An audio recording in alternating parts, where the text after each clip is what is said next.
Hello everyone. Previous video में हम लोगों ने missing value and Venn diagram के पीवाईक्यू डिस्कस किए थे। आज की वीडियो में रैंकिंग एंड डिसीजन मेकिंग के पीवाईक्यू देखते हैं।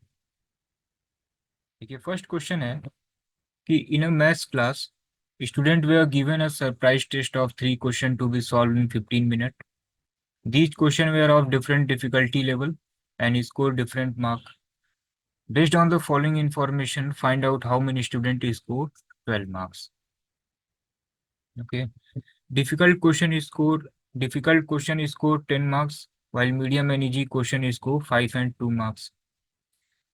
टोटल नंबर ऑफ स्टूडेंट जो है ये 180 है जिन्होंने ये टेस्ट को अटेम्प्ट किया है। हमें फाइंड आउट करना है कि 12 मार्क्स पाने वाले कितने स्टूडेंट हैं। तो देखिए 36 स्टूडेंट ऐसे हैं जिनके स्कोर जो है 0 आए हैं। तो यहाँ पे स्टूडेंट कर लेते हैं, यहाँ पे मार्क्स कर लेते हैं। तो 36 स्टूडेंट जो है इनके मार्क्स 0 हैं। 40 स्टूडेंट के मार्क्स जो है ये 2 मार्क आए हुए हैं। 4 स्टूडेंट के मार्क्स जो है ये 17 आए हैं। एंड 9 स्टूडेंट के मार्क्स जो है ये 15 आए हुए हैं। 12 स्टूडेंट के मार्क्स जो है 7 है। 12 स्टूडेंट के मार्क्स जो है ये 7 है। एंड 31 स्टूडेंट के मार्क्स जो है यहाँ पे 5 है। एक इंफॉर्मेशन और है, यहाँ पे 27 स्टूडेंट ऐसे हैं जिनके मार्क्स जो है ये 10 आए हुए हैं। तो हम इनको टोटल कर देते हैं।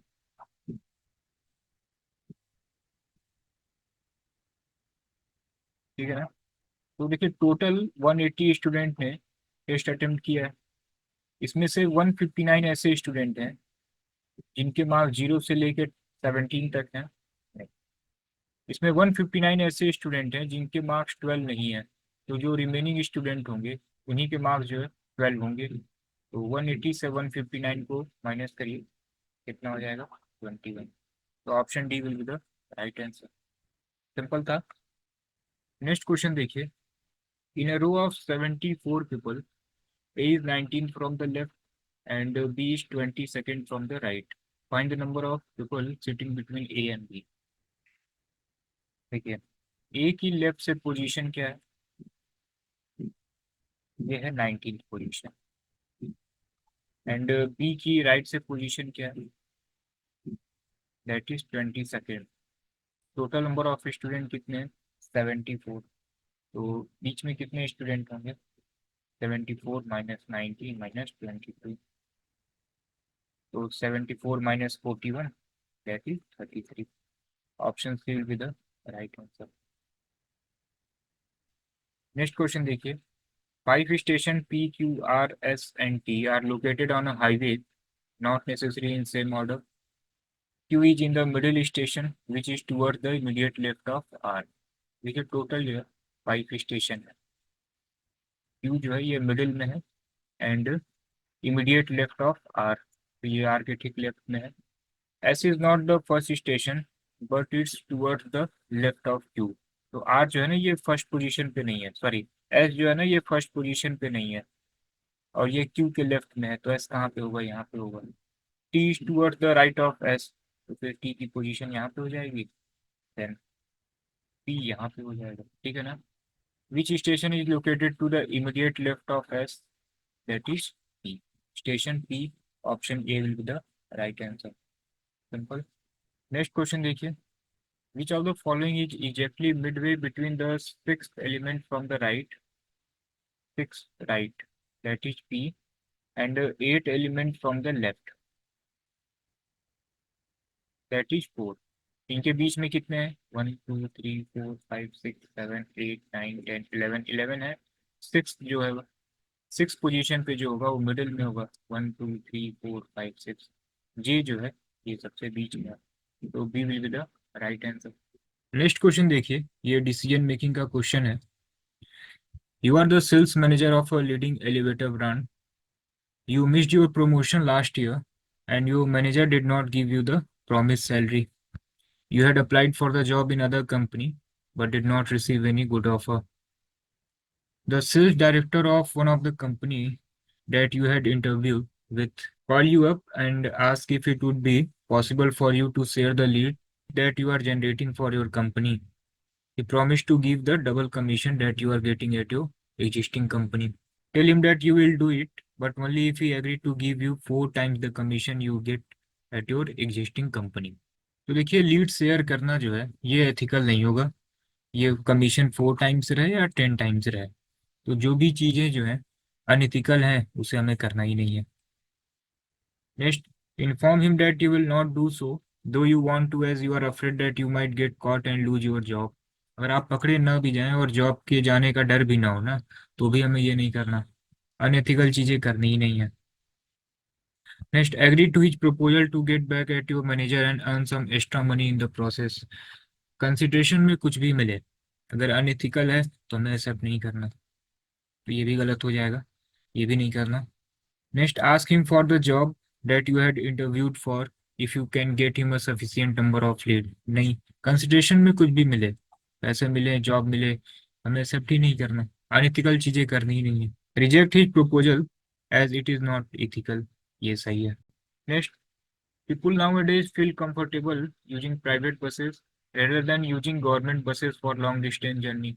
Due to this shift, revenue from the government buses is not sufficient to even cover the basic expense. What must be done to overcome this issue? Provide easy pre-booking service, cancel the license of few private buses, reduce the number of government buses, reduce the travel cost in government buses, provide better service than the private buses. एक बार आप सभी option को पढ़ लीजिए, आप eliminate कर पाएंगे, आप एलिमिनेट करिए।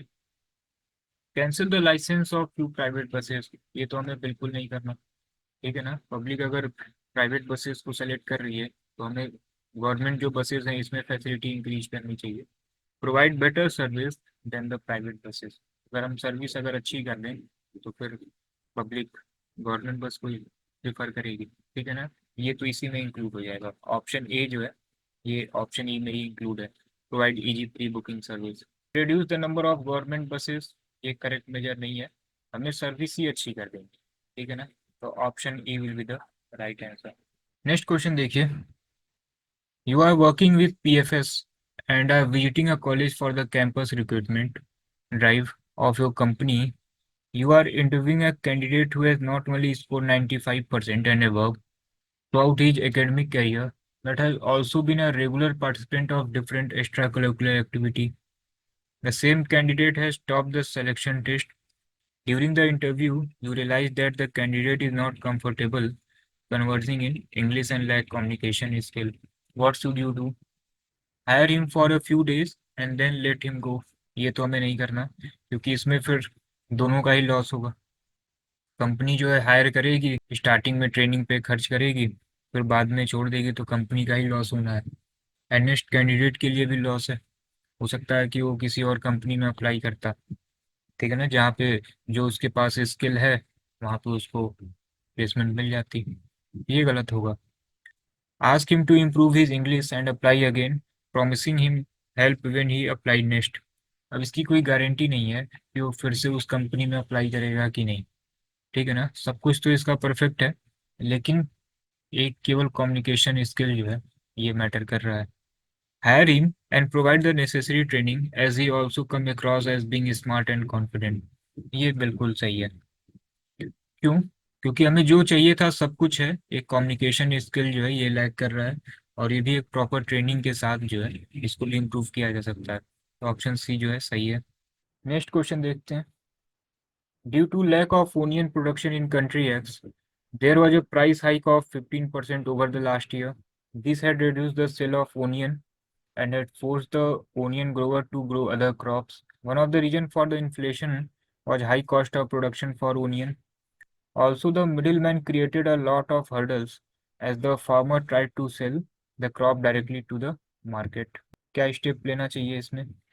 तो establish an office in every village where the farmer could sell the crop directly to the government. तो देखिए, ये जो मेजर जो प्रॉब्लम है ना, ये है हाई कॉस्ट ऑफ प्रोडक्शन, तो ये ऑफिस सेटअप से तो नहीं होगा। Next, provide the farmer with free transport facility to come to the city and sell their crops, ये भी नहीं। Introduce agriculture reform to reduce the cost of production for onion, ये सही है। हमें ऐसा स्टेप लेना है ना जिससे कॉस्ट ऑफ प्रोडक्शन, ठीक है ना, ये कम हो जाए, तो ये सही है। Arrest all the middle man and punish them for troubling the farmer, नहीं। Force the farmer to grow onion, बिल्कुल नहीं। ठीक है ना, हमें इस पे काम करना है कि कॉस्ट ऑफ प्रोडक्शन जो है ये कम हो जाए। तो इस टाइप के क्वेश्चन में आप एलिमिनेट कर सकते हैं। आप सभी ऑप्शन को पढ़िए, आप फिर सिंपली जो है एलिमिनेट करते चले जाइए। इस टाइप के डिसीजन मेकिंग आपके एग्जाम में पूछे जाते हैं। टोटल 36 क्वेश्चन में से नियर अराउंड 1 से 2 क्वेश्चन जो है ये डिसीजन मेकिंग से होता है। तो अभी तक जो है हम लोग missing value, Venn diagram, ranking, decision making, इन सभी के पीवाईक्यू हम लोग ने डिस्कस कर लिए हैं। एंड ये डिटेल पीडीएफ जो है डिस्क्रिप्शन में हमने एक टेलीग्राम चैनल का लिंक शेयर किया हुआ है, उसको आप ज्वाइन कर लीजिएगा। वहाँ पे आपको डिटेल पीडीएफ मिल जाएगा पीवाईक्यू का। एंड एनमेट से रिलेटेड जो भी अपडेट होंगे टेलीग्राम पे भी आपको अपडेट मिलता रहेगा। ठीक है ना, चलिए देन नेक्स्ट वीडियो में पजल के क्वेश्चन को डिस्कस करते हैं।